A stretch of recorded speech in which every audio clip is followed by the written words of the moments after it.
Film के starting में नताशा नाम की लड़की को दिखाया जाता है जिसके माता पिता की मृत्यु हो गई होती है और वो अपने भाई शॉन के साथ रहती है। लेकिन इसकी बदकिस्मती ये होती है कि इसके भाई शॉन को भी लास्ट स्टेज कैंसर होता है और नताशा की सबसे बड़ी कमज़ोरी ये होती है कि उसे एग्रोफोबिया होता है, यानी कि वो घर से बाहर नहीं जा सकती, वो बिल्कुल भी सोशल नहीं होती, वो बाहर की दुनिया का सामना नहीं कर सकती। नताशा के भाई शॉन को इस बात का पता होता है कि वो ज़्यादा लंबे अरसे तक ज़िंदा नहीं रह सकता, उसकी मृत्यु हो जानी है और उसके बाद वो नताशा को लेकर बहुत चिंतित होता है। इस वजह से वो नताशा से कहता है कि अब तुम्हें स्ट्रॉन्ग बन के बाहर की दुनिया का सामना करना पड़ेगा, अब तुम इस घर में कैद नहीं रह सकती। और ये कहते ही नताशा के भाई शॉन की मृत्यु हो जाती है। नताशा अपने भाई शॉन की मृत्यु के बाद बहुत उदास हो गई थी, वो इस घर में बिल्कुल अकेली पड़ गई थी, उसे समझ नहीं आ रहा था वो क्या करे। फिर फिल्म में दिखाया जाता है कि नताशा से मिलने उसका दोस्त माइकल आता है जो उसके पड़ोस में रहता है। माइकल नताशा से उसके भाई की मौत पर अफसोस करने आया था और वो उसे कहता है कि मैं दूसरे शहर जाना चाहता हूँ जिसके लिए मुझे कुछ पैसों की ज़रूरत है। तो नताशा उसे लाकर पैसे दे देती है, लेकिन माइकल कुछ सोचकर वो पैसे देने से इनकार कर देता है और वहाँ से चला जाता है। दूसरे दिन नताशा घर में काम कर रही थी तो उसके घर के बाहर कुछ गुंडों की गाड़ी आकर रुकती है, जिससे कुछ गुंडे उतरते हैं और घर में आ जाते हैं और घर की तलाशी लेने लग जाते हैं। ये गुंडे नताशा के घर चोरी करने आए थे। इनका प्लान ये था कि ये नताशा के घर चोरी करेंगे और उसके बाद नताशा को मार के इसके घर को आग लगा देंगे। ये गुंडे माइकल के साथ मिले हुए थे, माइकल ने ही इन गुंडों को यहाँ भेजा था और माइकल ही इनके गैंग का हिस्सा था।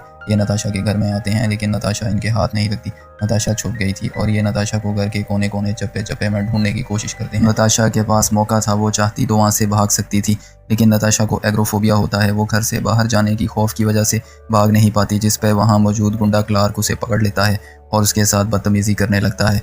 ऊपर से माइकल आ जाता है। माइकल क्लार्क से कहता है, हाँ हमने नताशा के घर में चोरी करने का प्लान बनाया था, लेकिन तुम लोग इसके साथ बदतमीजी नहीं कर सकते। वो उसे नताशा के साथ बदतमीजी करने से मना करता है। तो नताशा को भी पता चल जाता है कि उसका दोस्त माइकल भी इनके साथ मिला हुआ है। नताशा तुरंत वहाँ से भाग जाती है और दोबारा घर में छुप जाती है। अब इस बात का पता इनके गैंग के लीडर को चल गया था। वो नताशा के पिंजरे से उसके तोते को निकालता है और नताशा से कहता है कि अगर तुम बाहर ना निकली तो मैं इसे मार दूंगा, लेकिन नताशा बाहर नहीं निकलती तो वो उस परिंदे को मार देता है। अब गैंग लीडर जिसका नाम टेलर था वो कुत्ते की तरह अपने साथी के साथ नताशा को ढूंढ रहा था, लेकिन नताशा उन्हें मिल नहीं रही थी।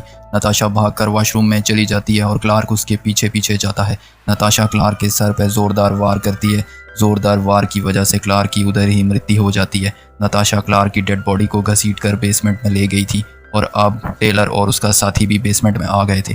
वो अपने दोस्त की मौत को देखकर बहुत ज़्यादा गुस्से में आ जाते हैं और अब उनका गुस्सा नताशा पर 10 गुना ज़्यादा बढ़ गया। नताशा मौके का फ़ायदा उठाते हुए बेसमेंट की सीढ़ी को ऊपर खींच लेती है, जिसकी वजह से वो सब लोग उस बेसमेंट में कैद होकर रह जाते हैं। अब सारा खेल नताशा के हाथ में आ गया था। नताशा कैमरे के ज़रिए उन्हें मॉनिटर कर रही थी और नताशा अपने दोस्त माइकल के पास जाती है और उससे पूछती है कि आखिर तुमने मेरे साथ ऐसा क्यों किया।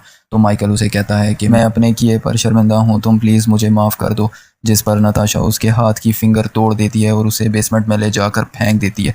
अब ये सब बेसमेंट में कैद थे और नताशा इन पर नज़र रख रही थी। अब गैंग लीडर टेलर पूरे बेसमेंट का जायज़ा लेता है और उसे एक खुफिया रास्ता मिल जाता है बेसमेंट से बाहर आने का।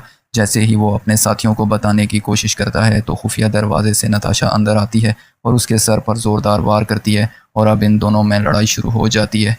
लेकिन नताशा ने टेलर के सर पर इतने ज़ोरदार वार किया था जिसकी वजह से वो उस वार को बर्दाश्त नहीं कर सकता। उसकी पकड़ कमज़ोर हो जाती है और वहाँ ही उसकी मृत्यु हो जाती है। अब बेसमेंट में माइकल और जोसेफ रह गया था और बेसमेंट में स्पीकर भी लगा हुआ था। नताशा बाहर से बैठकर सब देख रही थी।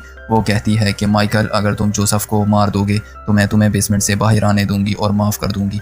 दराज में रिवॉल्वर पड़ी है, तुम गन उठाओ और जोसेफ को मार दो। माइकल बहुत नर्म दिल का था, वो जोसेफ को नहीं मारना चाहता था।